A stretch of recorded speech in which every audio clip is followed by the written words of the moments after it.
And so what we're trying to introduce a new way of thinking about leadership and management under the umbrella of this beautiful principle we call stewardship, right? We believe that leadership and management falls under stewardship. By being a steward, you are encapsulating both these principles. Because as a steward, your job is to make things better, right? Your job is to grow and develop something. So stewardship is a principle. It's kind of what we're made to be anyway. Like, we're given this world to steward it, to be good stewards of it. We're given families to be good stewards of our children, right? Businesses. And so that's kind of what we want to do. We want to introduce a new methodology. We call it L3M, or Leadership and Management Mastery Methodology. And that's kind of what we want to help with solving this problem. I'm going to show you guys something real quick, right? This is an example of our current hierarchy structure. So this is an example of modern day hierarchy, even back in the day, right? We have the leader at the top. Or king. Or captain of a pirate captain, ship. right? Did you say captain of a pirate ship? Yeah. I like it. We got the deputies, right? We got the managers.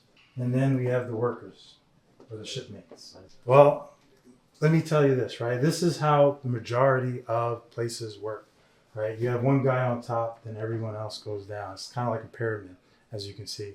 This is a powerful philosophy that we're all taught, and we don't even realize it. But what happens if this guy here is not around, right? Because he's the leader. He decides everything. He decides where we're going and how we're going to get there.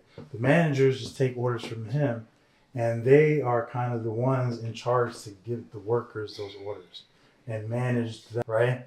But now if he's not doing his job well, then they can't run their teams effectively, right?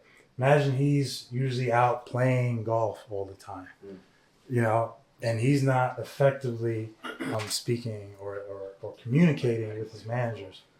Can you imagine, and I'm pretty sure we've all been there, how hard their jobs are going to be because of that?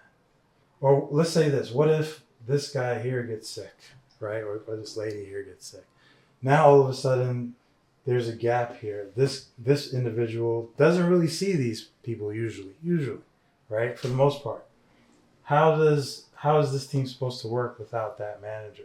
Normally they bring in someone new who doesn't really know anything about the company. Instead of hiring one of these guys up there, they don't usually do that, right? Because these workers were never taught his job, right?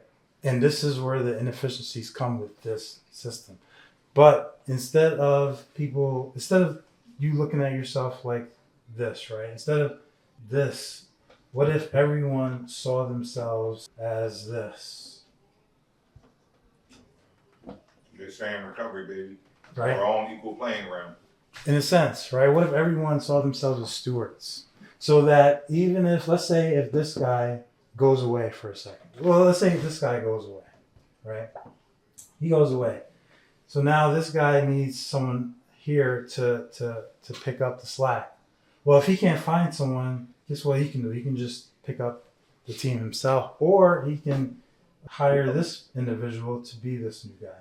Why? Because this guy was trained by the other guy how to do his job, right? So even from the lowest totem pole all the way to the highest, they all see themselves as stewards, and they all were trained to be leaders and managers one way or another.